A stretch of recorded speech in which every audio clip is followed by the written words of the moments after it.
Part 2, guys. We are part 2. Now we're going to the crawfish. So, have you seen the first video, part 1? So, go. Let's go to the crawfish.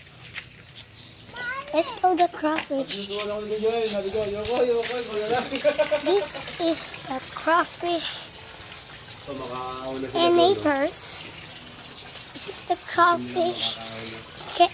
They do this because they can't breathe out bubbles. And this is Jeremy. And this is Cole.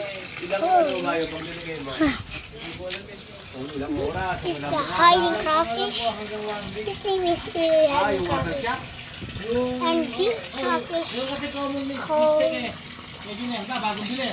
After 1 week, namatay. Hey, Jeremy 2. Jeremy 4. This is the blue cat. His name is Captain America.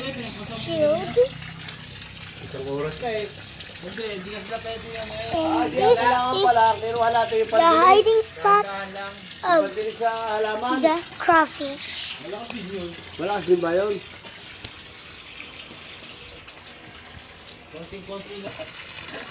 Now this is the breeding spot of the crawfish. We're back in Jeremy's.